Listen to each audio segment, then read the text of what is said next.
Hello everybody, allow me to introduce myself. My name is Michael. I am the husband of Kim and the father of Shyla. For those of you that have subscribed to our YouTube channel, you will know who these people are, but I want to take this opportunity to introduce myself. And as you already know, we were recently disfellowshipped from the Watchtower Bible Tract Society, known as Jehovah's Witnesses.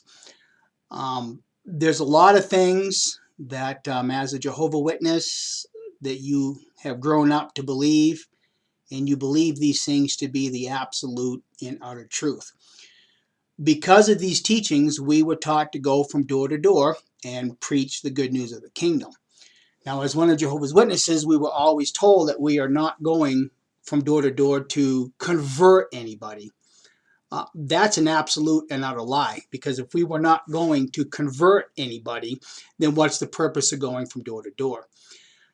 The problem that I have at this point is that as one of Jehovah's Witnesses, we were taught to go from door to door, and we would arm ourselves with this little book called Reasoning from the Scriptures. Now, you have to understand that as one of Jehovah's Witnesses and Jehovah's Witness today, in all reality, we are taught how to destroy your faith. If you're a Catholic, we can destroy every single one of your teachings, which in reality destroys your faith.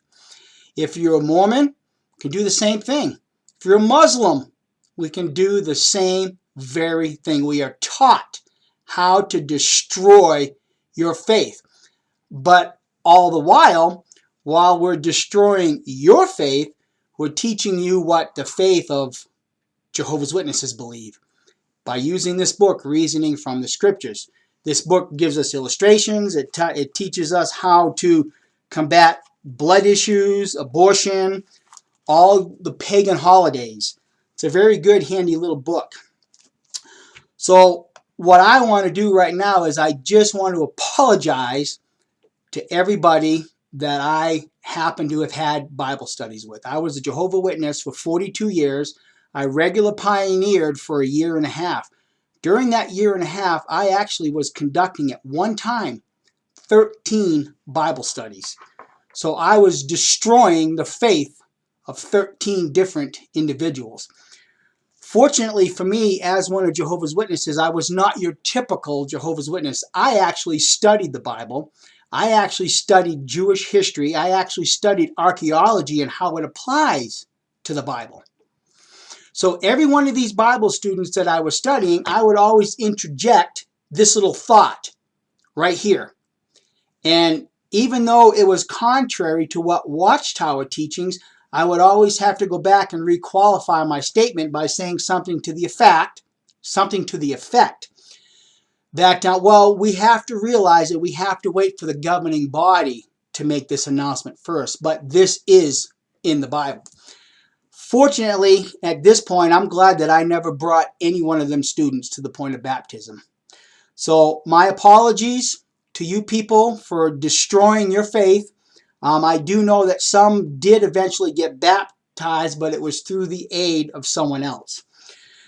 Now comes my humiliation. About a year ago or so, somebody, a very good dear friend, made a comment to me. Because over the years, as a Jehovah's Witness, I began to notice certain things. I noticed elders lying. I noticed how elders were manipulating things to meet their agenda, political agendas in the congregation. So I started having problems.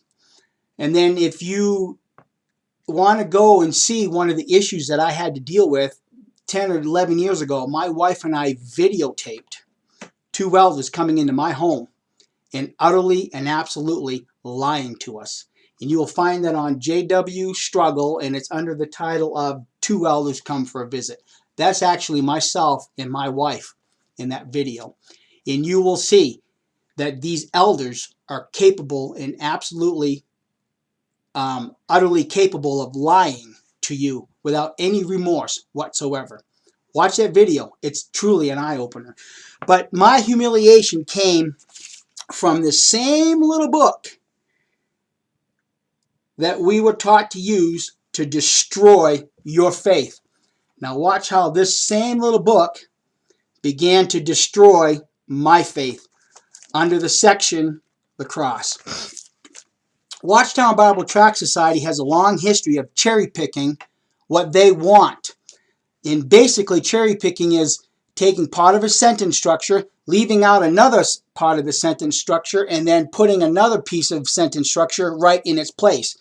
That can be identified by these little ... dots, and you'll see them throughout all Jehovah's Witnesses literature. But this is the thing about the cross, and this is what did it for me.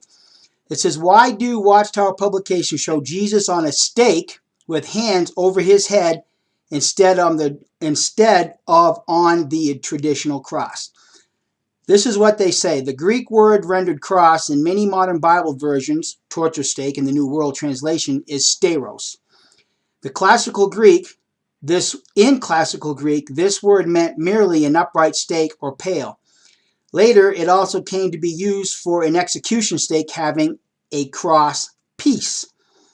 The Imperial Bible Dictionary, now this is where it gets good. The Imperial Bible Dictionary acknowledges this, saying, the Greek word for cross, steiros, properly signifies a stake, an upright pole or paling or piece of paling on which anything might be hung, or which might be used in impaling fencing in a piece of ground. That's true. Now comes the ... They actually left something else, but let me read this first and then I'll go back, because I actually downloaded this exact paragraph from the Imperial Bible Dictionary, and you will find that on usarchive.com, so you can go view this for yourself. To continue on, it says, even amongst the Romans, the crux, from which our cross is derived, appears to have been originally an upright pole. Now, let me read the same thing from the Imperial Bible Dictionary itself. It says, the Greek word for cross, steiros, properly signified a stake, an upright pole or piece of paling on which anything might be hung, or which might be used in impaling a piece of ground. Here's the ... But a modification was introduced as the dominion and usages of Rome extended themselves into Greek-speaking countries. Even amongst the Roman, the crux from which the cross is derived appears to have been originally an upright pole, and this always remained the more prominent part. Repetition for emphasis. And this always remained the more prominent part. If you have a part, it means more than one, could be two, could even be three. But from the time that it began to be used as an instrument of punishment, a transverse piece of wood was commonly added. Not, however, always even then. So there's still a little bit of clouding issue whether it was a stake or a cross.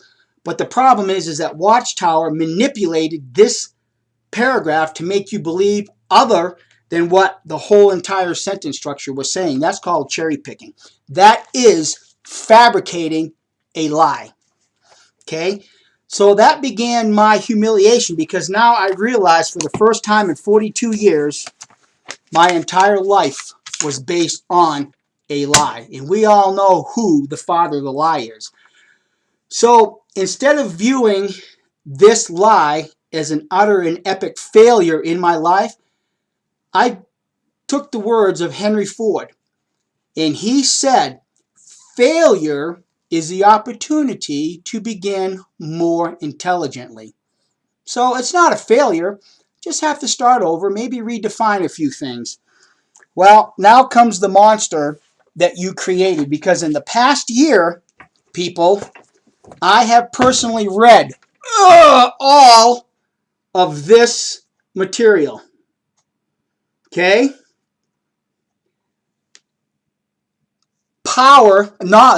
Knowledge is power. Okay? Watchtower, you taught me how to destroy the faith of other people. Now I'm going to use this knowledge to destroy the faith of your people. And I know that sounds strong, and a lot of you JW apologists are going to start posting down here, oh, blah, blah, blah, blah, blah, blah. Whatever. I welcome it. But just to go and reiterate the thing about the cross, if you think I'm telling a bunch of crap, I'm going to put a link down below to Dr. Frederick Zugaby. Dr. Frederick Zugaby just died actually September 7th, 13. He was 85 years old. He was a world-renowned scientist, and his studies were in the studies of forensic science. Now, do you know what that means? Yeah, you don't know what that means? Go and watch any CSI episode. You will see that there is absolutely nothing that will be hidden in forensic science. Also, Dr. Frederick Zugaby was New York's leading pathologist, and he did some very extensive forensic science studies and research on the cross versus the stake. It's extremely enlightening. You will see that from his studies that it was physically impossible for Christ to hang on a stake for 6 hours. It had to have been nothing other than a cross. So that's the monster that you've created, because I have the intestinal fortitude to tell it like it is and to speak my mind utterly. If this offends you, I'm sorry, but that's who I am. Because as a Jehovah's Witness, when I was introduced to a lie, which is going to be the subject of another video, 2 weeks after being appointed a ministerial servant, I began to see the politicking in a congregation because an elder used me in a lie to start pushing his own personal agenda. And from that point, I did in-depth study and research into why God hates lying so much. And also, I did a lot of study and research in being double-hearted. What does it mean to be double-hearted? So those two things right there have given me the mindset that I have today. And it's a very strong mindset. So if you're a JW apologist watching this, please, I welcome your criticism. I welcome it. Thank you for watching my video, and I look forward to doing more in the very near future.